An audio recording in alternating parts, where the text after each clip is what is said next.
Hey everybody, it's thiCC back with another graffiti piece in Kingspray VR. We're starting with a nice blue for the background color today, blue being my favorite color, and this is definitely one of my favorite shades of blue. Just go ahead and get a nice covering on that wall. We're doing this one on just a standard wall. I have two pieces to the left and right of this one already that you guys have seen.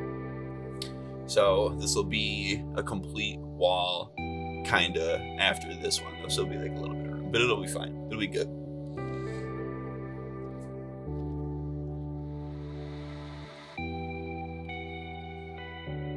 And we're starting off with the first lines, obviously using a nice light color. And today the style is a little bit kind of blocky. I've been trying to stay away from just bubble letters, because I love the bubble letters, but I gotta do something else sometimes, right?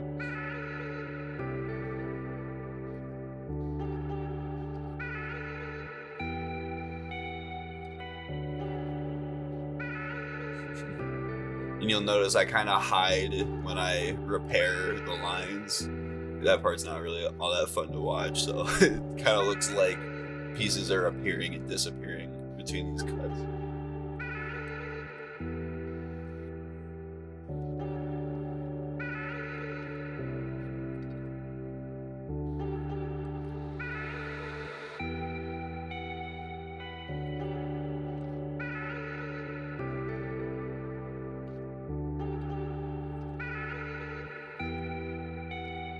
There we go, first lines are done, pretty basic.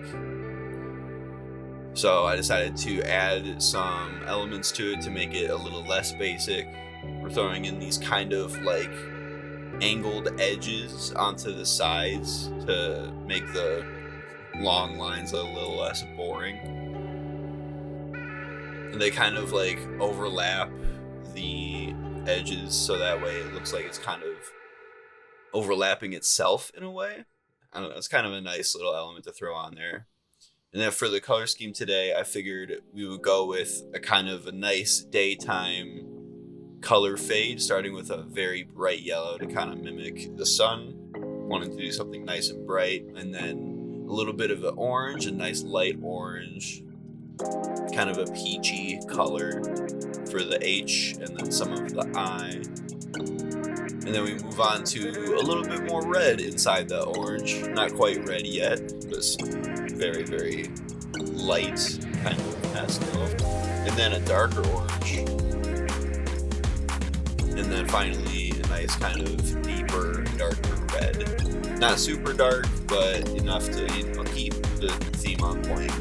And then I use the colors in between to kind of like fade them. I spray like a very light layer right on the borderline to get a nice fade effect going. It's not such a harsh straight line.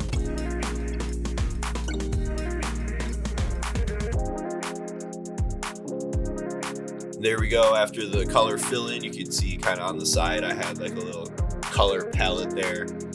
And I decided to do a nice purple outline. I thought that looked pretty good. So I do a purple outline on all the letters.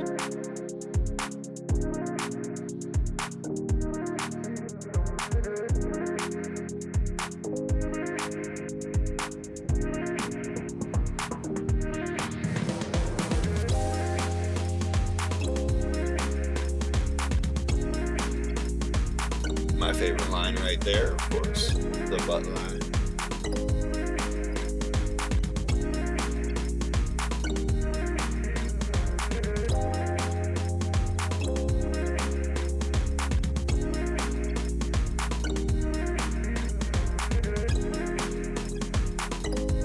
I do spend a bit of time repairing the lines, the outlines, making them thicker, making them straighter, making sure it looks in proportion to the rest of the piece, and filling in any color gaps that I missed, obviously, to make it look just right.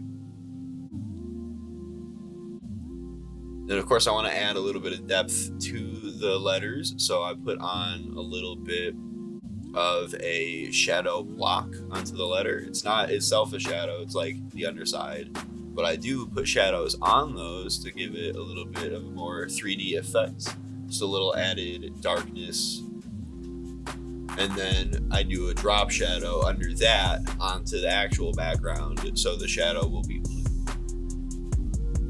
Whereas the border is like more of a darker purple to go with the outline itself.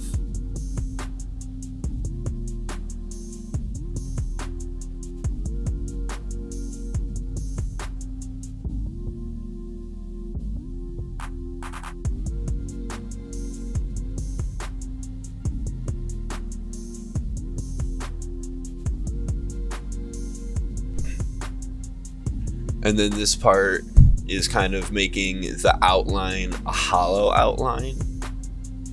And it gives it more depth and kind of makes the fill-in look deeper than it is.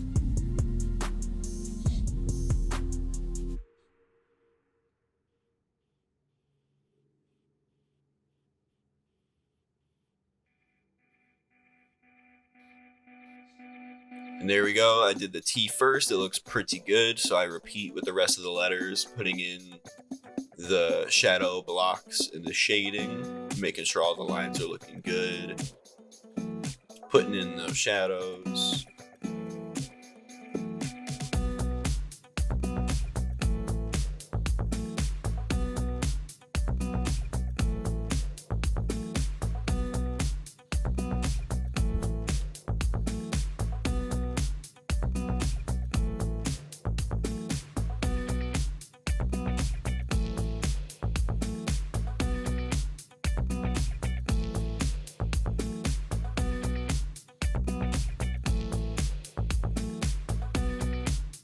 In this project, most of my time was spent on repairing the lines as opposed to putting them down in the first place. But with so many like sharper edges and color fades within the fill that I have to repair every time I work on it, it just took hours and hours to make it look as nice as it does. Obviously, it's still not perfect, but you know, you could probably put 12 more hours into a piece like this, and it can only get so much better after some point. So I was like, okay, I put it in this level of detail, that's good enough for me for now. It does take hours and hours though. It's therapeutic in a way, but then sometimes you're just like, man, I just want it to be done.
As I'm watching over this, it kind of just looks like I'm just painting over the same stuff over and over and over again, and that's definitely what it felt like. It felt like I was doing these lines over and over and over again. But here we go. This is the final version of it before I put in the highlights and anything else. I got all the borders nice and true, and then here we go with the white highlights on the edges to really make it all pop out.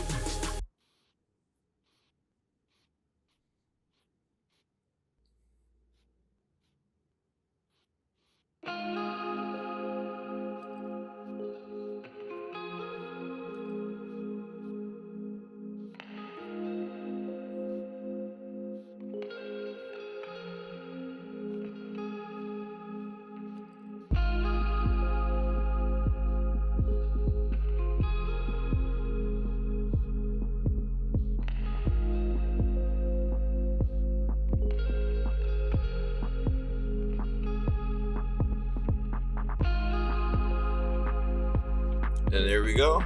There's the finished piece.